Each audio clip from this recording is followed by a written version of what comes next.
Hello dear students, good morning. जो आज हमारा व्लॉग है वो है ये बेगला BEGLA 137। इसका नाम है लैंग्वेज थ्रू लिटरेचर। यानी कि हमें यही पढ़ना है यहाँ। मैं कोशिश करूँगा कि जो भी आपका इंग्लिश का कोर्स है यहाँ इग्नो में मैं इसको अपलोड करूँगा, मगर आपको एक बात करनी है, आपको बाकी स्टूडेंट्स को भी कहना है।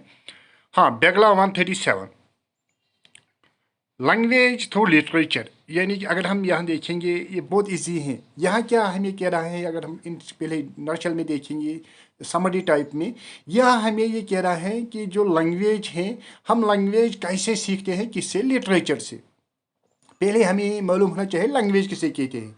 आपको मालूम है, आपको मैं बार बार यही कह रहा हूँ कि language is that by which we express our views, our ideas, our thoughts, our emotions, our feelings। यानी कि लैंग्वेज से हम क्या एक्सप्रेस करते हैं, हमने हमारे जो थाट्स होते हैं, आइडियाज़ होते हैं, फीलिंग्स होते हैं, जो हार्ट पर होते हैं, यानी कि हम इन्हीं को एक्सप्रेस करते हैं। अब बात ये है कि लिटरेचर हमें कैसे मदद करेगा ये लैंग्वेज को मतलब सीखने में या लैंग्वेज को करने में कैसे मदद कर रहा है।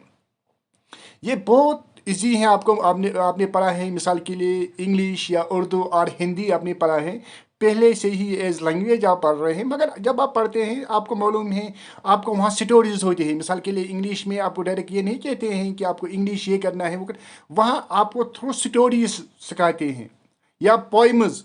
इसका मेन मकसद क्या होता है, यानी कि उससे आपको वर्ड याद रहते हैं, आपको ग्रामर समझ आता है। वरना अगर हम ऐसे ही आपको देंगे डिक्शनरी ये याद करो, वो वर्ड याद ऐसे नहीं रहते हैं, वो किसी कंटेक्स्ट में याद रहते हैं। यही मेन वजह है। अब हम यहाँ देखेंगे, यहाँ इसके आपके यहाँ इसके 4 ब्लॉक से पहले आपको याद रखना है, 4 ब्लॉक से ओनली। तो हर किसी ब्लॉक में 4 4 यूनिट्स है। यानी कि जो आज हम ब्लॉक पढ़ने जा रहे हैं इसमें 4 यूनिट्स है।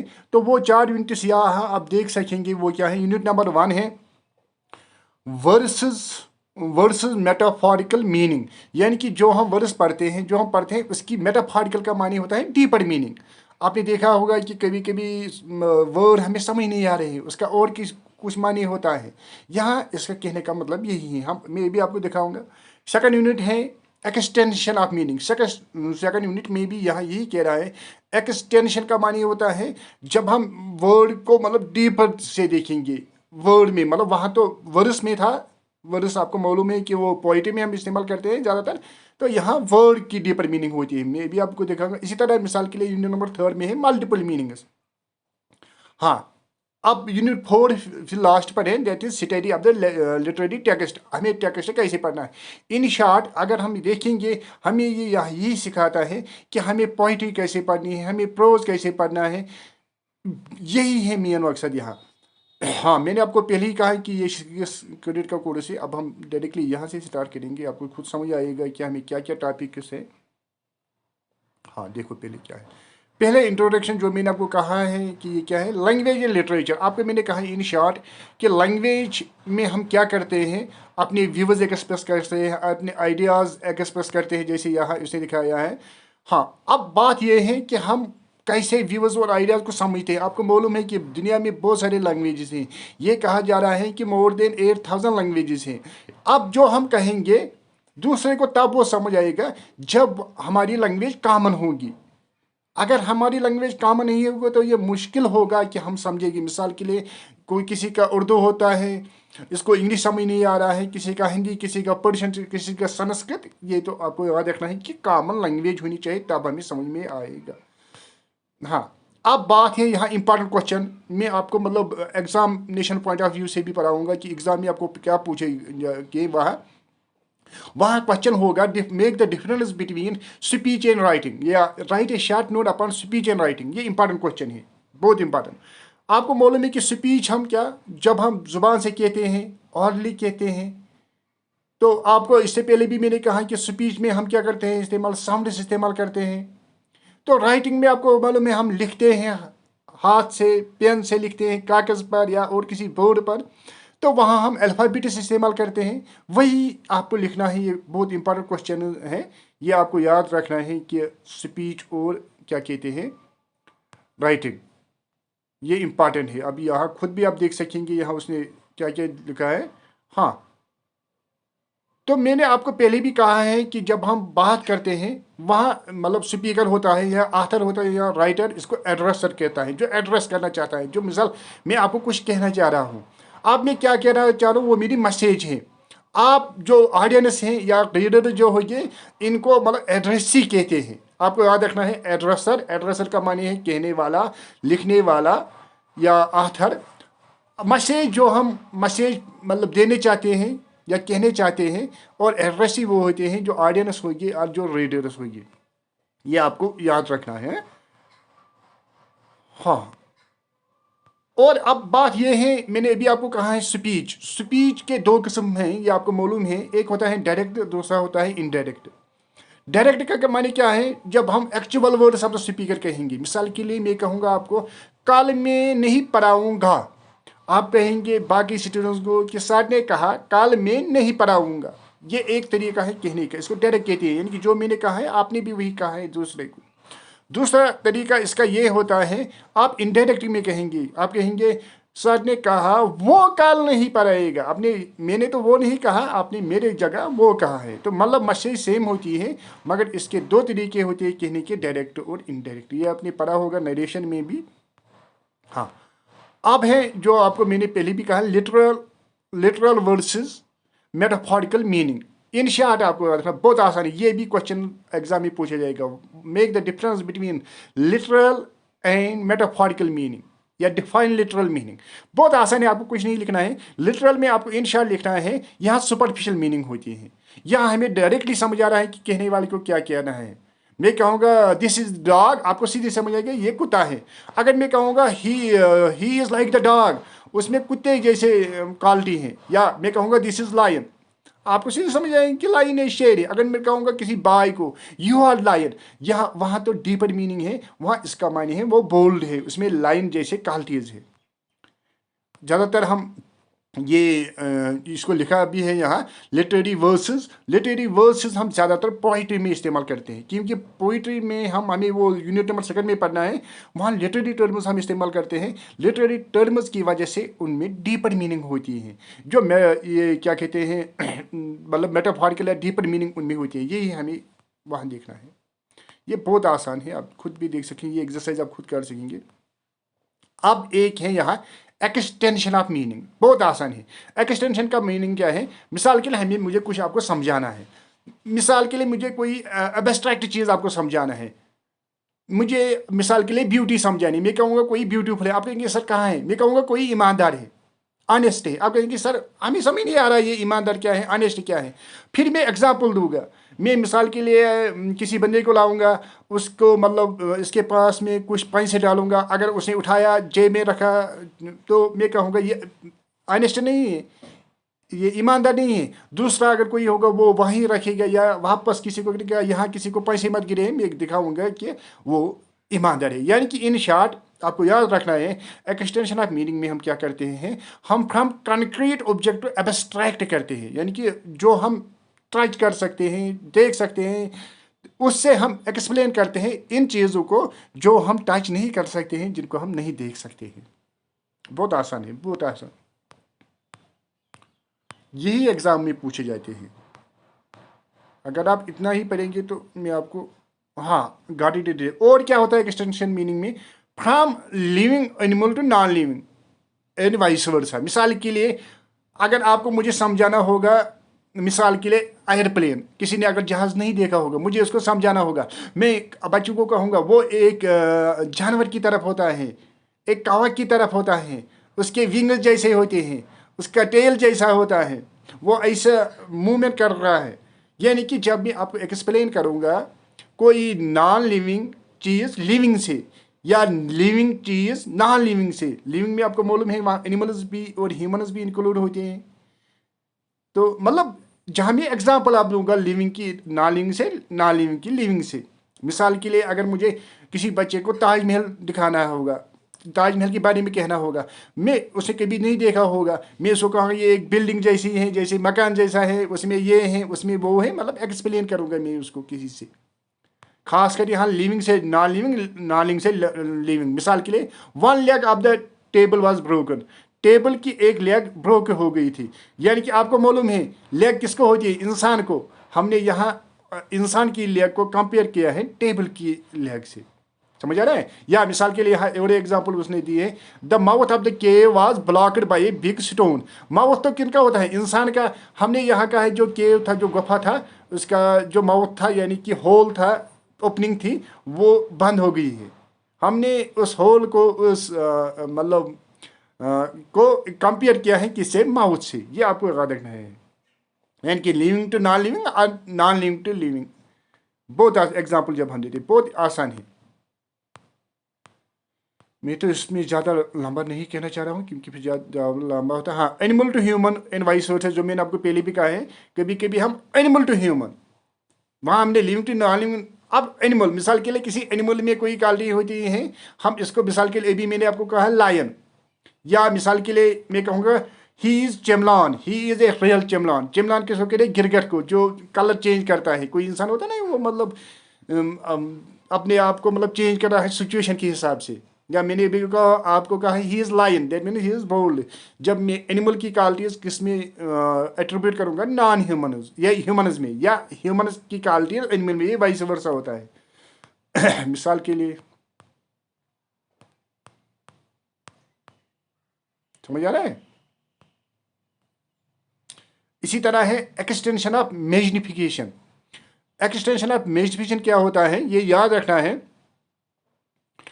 हाँ, अगर हम किसी आइडिया को मतलब बहुत ह्यूमरस अंदाजे में कहते हैं, बड़ा चढ़ा के कहते हैं, एक्सटेंड करते हैं।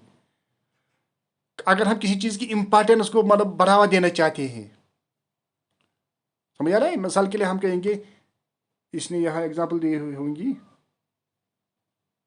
मैं कहूँगा आई अडोर आइसक्रीम, यानी कि मुझे बहुत ज़्यादा पसंद है। या मिसाल के लिए मैं कहूँगा ही इज़ ऑनेस्ट, मैं कहूँगा ही इज़ ही इज़ मैं कहूँगा मिसाल के लिए ही इज़ मोर ऑनेस्ट। जब हम बड़ा चढ़ा की पेश करके, इंशाल्लाह आपको याद रखना है। हाँ, और क्या है, बहुत आसान है ये। इसी तरह से यूनिट 1 कंप्लीट यहाँ होता है इसका। अब यूनिट 2 क्या है इसमें,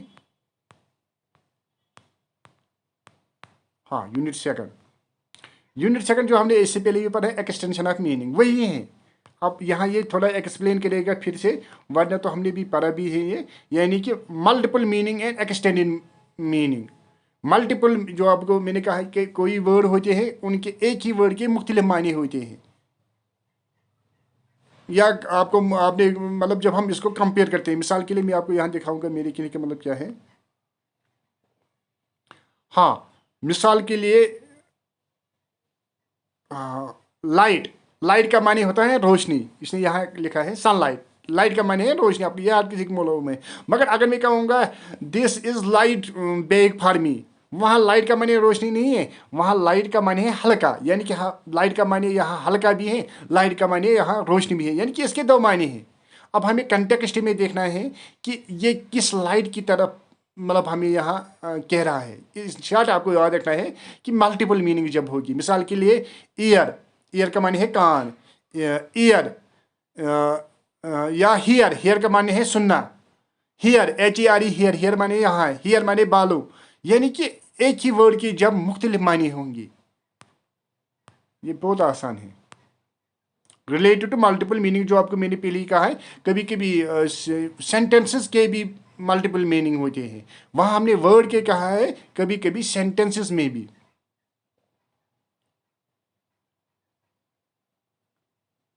देखो मैं भी आपको कहूँगा, यहाँ उसने एग्जांपल दी होगी। हाँ, मिसाल के लिए यानी कि कभी कभी सेंटेंसेस में भी होते हैं ना मायने, डबल मीनिंग होती है सेंटेंसेस में भी। इसने तो एग्जांपल, यानी मिसाल के लिए मैं कहूँगा the life of a person depends upon the liver. यानी कि कोई किसी की ज़िंदगी, उसकी लिवर यानी कि वो कैसे रहता है, LIVR लिवर, लिवर यानी कि वो कैसे रहेगा, कैसे जिएगा ज़िंदगी में। और दूसरा भी एक life of the person depend upon liver, liver जो हमारे ये जगह है, अंदर से पार्ट है, यानी कि डबल मीनिंग होगी एक ही सेंटेंस में। इसी तरह है एब्स्ट्रैक्ट एंड कंक्रीट, जो मैंने आपको पहले ही कहा है। अगर हम एब्स्ट्रैक्ट को कंक्रीट से एक्सप्लेन करेंगे, ब्यूटी को या और किसी चीज़ को या विजडम को, समझ आ रहा है। मिसाल के लिए मुझे आपको अभी समझाना है, मिसाल के लिए किसी की ब्यूटी में आप कहेंगे सर ये ब्यूटी क्या होता है, मुझे कंपेयर करना है किसी ब्लैक को किसी वाइट को, ये ब्लैक है इसमें ज़्यादा अट्रैक्शन नहीं होती है, जो वाइट होता है इसमें अट्रैक्शन होती है, वही एक्सप्लेन करना है। अब ये हैं फ्रेजल वर्ब्स। फ्रेजल वर्ब्स बहुत आसान है, मैंने आपको शायद इससे पहले भी कहा है। इंशाल्लाह आपको याद रखना है कि फ्रेज क्या होता है। फ्रेज कॉम्बिनेशन ऑफ वर्ड्स होती है जिसकी कंप्लीट मीनिंग हर हमेशा नहीं होती है। फ्रेजल वर्ब्स में क्या होता है, इंशाल्लाह आपको याद रखना है, वर्ब प्लस समथिंग। तो ज़्यादातर मिसाल के लिए verb plus adjective, verb plus proportion, verb plus, जब वर्ब के साथ और कुछ होगा, एडवर्ब होगा, तो इसको हम फ्रेजल वर्ब कहते हैं। मिसाल के लिए यहाँ है फू, यहाँ है मिस, मिस यहाँ है वर्ब, मिस फार अगर होगा, टुक, टुक माने उठाना, टुक OFF, यानी कि जब दो वर्ड्स वर्ब के साथ और कोई वर्ड पार्ट ऑफ स्पीच होगा तो इसको हम फ्रेजल वर्ब्स कहते हैं। समझ आ रहा है। मिसाल के लिए taken, take, take took, taken, taken over, ये है एडवर्बल फ्रेज, बहुत आसान है।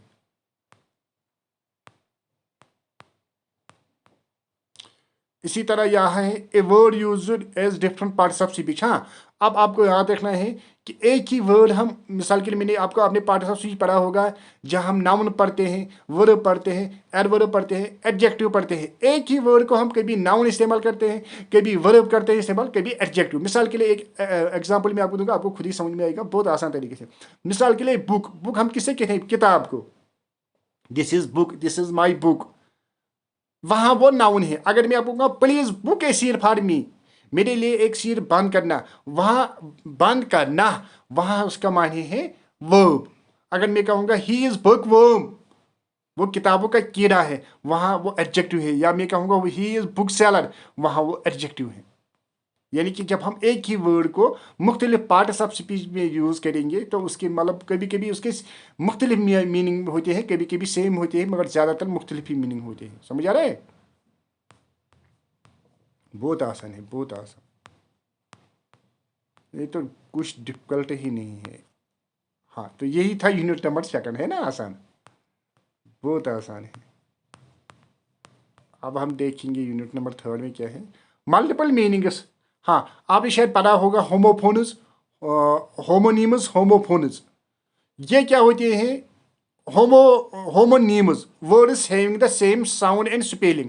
कुछ वर्ड ऐसे, होमो माने सेम, नीमस मीनस, नीम मीनस साउंड, यानी कि कुछ वर्ड ऐसे होते हैं जिनकी स्पेलिंग भी वही होती है, साउंड भी वही होती है, यानी कि सेम होती है। इनको होमोनीमस कहते हैं। ये आपको याद करने हैं, इंपॉर्टेंट। तो होमोफोनस, होमोफोनस क्या होते हैं, words having the same sound, sound इनकी सेम होती है मगर स्पेलिंग अलग अलग। जैसे मैंने आपको इससे पहले कहा, here, HERE here, HIRE here, HARE here, यानी कि स्पेलिंग अलग अलग मगर साउंड सेम। यही है, बहुत आसान है। होमोफोनस और होमोनिमस, कल वो कहेंगे make the difference between homonymous and homophonous, जरूर होगा ये क्वेश्चन एग्जाम में। आप फिर कहेंगे सर हमने पढ़ा नहीं। अब यहाँ वर्ड्स हैं वो आपको याद करने हैं। देखो मैंने आपको ये पहले ही कहा है। हाँ, homophones as same parts of speech, मैंने आपको अभी कहा ना कि कभी कभी ये मतलब सेम है, इस्तेमाल करने के फर्क, सेम पार्ट्स ऑफ स्पीच। हाँ, अब पहले आपने यहाँ लिखे the words are given below discussion है, they have the same pronunciation. मैंने आपको पहले कहा प्रोनाउंसिएशन का माने है, मिसाल ये क्या कहते हैं हम, प्रोनाउंस का माने है जब उनकी स्पेलिंग, ये क्या कहते हैं प्रोनाउंसिएशन का माने है जब हम इनको एक ही अंदाजे में कहेंगे, प्रोनाउंस के लिए कहेंगे। Having the same spelling, spelling भी सेम होती है। They are use in the same part of speech, कुछ तो सेम पार्ट ऑफ स्पीच में भी इस्तेमाल होते हैं। मिसाल के लिए MOLE मोल, MOLE मोल, मोल का माने आपको मालूम है, यहाँ वो होता है कभी कभी, जैसे मुझे यहाँ है तीली जिसको कहते हैं। हाँ, मिसाल के लिए the mole on her left cheek makes her look more beautiful. कभी कभी किसी को होता है ना, मतलब वहाँ वो मोल है। और एक मोल होता है, ये केमिस्ट्री में हम इस्तेमाल करते हैं मापने के लिए। The fur of the mole is sometimes use for making a garment, या ये गारमेंट के लिए इस्तेमाल होता है। हाँ, यानी कि स्पेलिंग भी सेम, प्रोनाउंसिएशन भी सेम यहाँ है। समझ आ रहा है? हाँ, homophonous as different parts of speech. कभी कभी होमोफोनस यानी कि सेम होगा साउंड, मगर हम इसको डिफरेंट पार्ट्स ऑफ स्पीच में इस्तेमाल करते हैं। जैसे मैंने बुक के बारे में कहा है, मैंने कहा बुक एज किताब, बुक एज बंद करना, बुक वर्म और बुक सेलर एज एडजेक्टिव। मुझे लग रहा है आपको समझ में आया होगा, बहुत आसान है। हाँ, कभी कभी हम होमोफोन्स को इस्तेमाल करते हैं पन। पन का मायने क्या होता है, इन शायद आपको याद रखना है। पन का मायने होता है जब मजाक के लिए, जोक के लिए, ह्यूमरस के लिए हम इस्तेमाल करते हैं किसी को। कहते हैं ना, मतलब किसी को, मतलब हम हंसाने के लिए कुछ वर्ड कहते हैं, मतलब उस वर्ड का डबल मीनिंग होती है। जो जैसे मैंने वही अभी इससे पहले भी कहा, हाउ इज़ लाइफ। किसी हम कहेंगे आपकी ज़िंदगी कैसे है, वो कहेंगे depend upon the liver, LIVR liver, और LEVR लिवर, यानी कि ये पन है। जब हम वर्ड को मतलब इस्तेमाल करते हैं किसी को, हम जो करते हैं ना, हमें कुछ कहना है, वो कुछ समझता है, इसी को पन कहते हैं। हाँ, homophonous words having the same sound but different spelling, जो मैंने आपको पहले ही कहा है, same sound but different spelling. मिसाल के लिए DOE डो, उसकी साउंड तो सेम है। यहाँ DOE डो, DOUGA डो, यहाँ तो मतलब साउंड सेम है, मगर स्पेलिंग आप देख रहे हो, स्पेलिंग अलग अलग है। और क्या कहते हैं, मीनिंग भी अलग है। ये जो ये वाला डो है, ये फीमेल ऑफ द डियर। जो ये वाला है, ये है पेस्ट ऑफ द फ्लोर, जो फ्लोर का जो आटा का वो पेस्ट होता है। ये आपको याद रखना है, बहुत आसान है।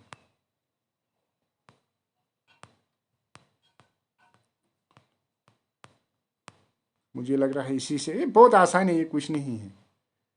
Words having the same spelling but different sounds, यानी कि अब वर्ड्स सेम है मगर साउंड्स उनकी अलग अलग है। वर्ड सेम है, साउंड अलग अलग है। A row of book seated in the shelf, there was a big row outside my house. यानी कि having the same spelling but different sounds उनके अलग है, स्पेलिंग सेम है। समझ आ रहा है? स्पेलिंग सेम होगी मगर साउंड अलग अलग। मिसाल के लिए आपको यहां समझ आएगा।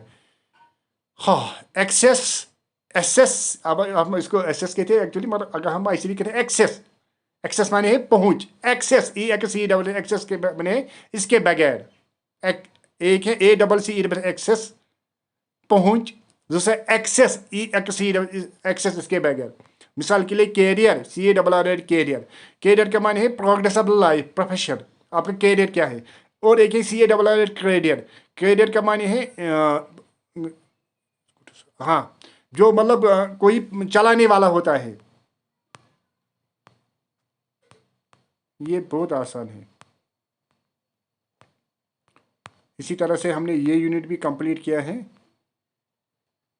अब है यूनिट नंबर, मैं जल्दी जल्दी इसलिए कर रहा हूँ क्योंकि फिर बोर होते हैं स्टूडेंट। हाँ, ये इंपॉर्टेंट है, स्टडी ऑफ लिटरेरी टेक्स्ट। अब आपको मिसाल के लिए टेक्स्ट वहाँ देखिए, पैराग्राफ देखिए, देखिए अब उनका आपको जवाब देना होगा। ये आपने बचपन से ही किया है, मतलब वहाँ पैराग्राफ्स होते हैं, फिर उसके एंड पर क्वेश्चंस होते हैं, तो आपको क्वेश्चंस का जवाब देना होता है। मिसाल के लिए इतना बड़ा पैराग्राफ है, अब एग्जाम में आप कहाँ इतना पढ़ेंगे। अब यहाँ एक आगे ट्रिक इस्तेमाल करनी है, फिर आपको याद रखना है, फिर जवाब देना है, फिर लास्ट पर जवाब ढूंढना है।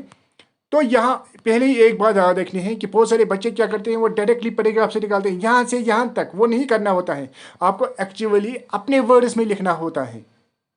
आपको देखना है कि यहाँ क्या कह रहा है क्वेश्चन में, फिर वही ढूंढना होता है पैराग्राफ में। तो फिर इसको एक्चुअली अपने वर्ड्स में लिखना होता है, मगर अपना कुछ नहीं लिखना है, जो पैराग्राफ में होगा वही लिखना है। अब क्या करना है, मिसाल के लिए अब यहाँ क्वेश्चन है, अब एग्जाम में आपको एक चीज़ करना है, पहले क्वेश्चन को ही पढ़ने चाहिए, फिर पैराग्राफ पर जाना चाहिए। फिर पैराग्राफ, क्योंकि उससे आपके माइंड में रहेगा कि मुझे किस क्वेश्चन का जवाब देना है। उससे मतलब आपको इजी होता है, वरना ये टाइम लेता है वहाँ एग्ज़ाम में। उससे आपको फिर मतलब ज़्यादा टाइम, क्योंकि कॉम्पिटिटिव एग्जाम में भी ये होते हैं पैसेजेस, इसको यहाँ वहाँ यही है कि आप यही करेंगे जो मैंने आपको कहा। पहले आप क्वेश्चन ही पढ़ेंगे, फिर आप ये क्या करेंगे, उसके बाद आप पैराग्राफ पर जाएंगे जहाँ भी आपको होगा। मुझे लग रहा है कि थोड़ा आपको मदद मिला हुआ होगा, फिर भी मैं कोशिश करूँगा फ्यूचर में और आपको समझाने की। तो जो इसका दूसरा यूनिट होगा वो इसके बाद में आपको अपलोड करूँगा। ये दूसरा ब्लॉक हम 4 के 4 ब्लॉक कंप्लीट करेंगे, मगर बाकी भी जो मगर बाकी बैगला बाकी कोर्स हैं हम उनको भी मगर एक आपको शेयर करना है। जितना आप शेयर करेंगे, जितना आप ये करेंगे तो उतना मैं आपको भी हेल्प करूँगा। Thanks, hope that it will be helpful for you. Thanks.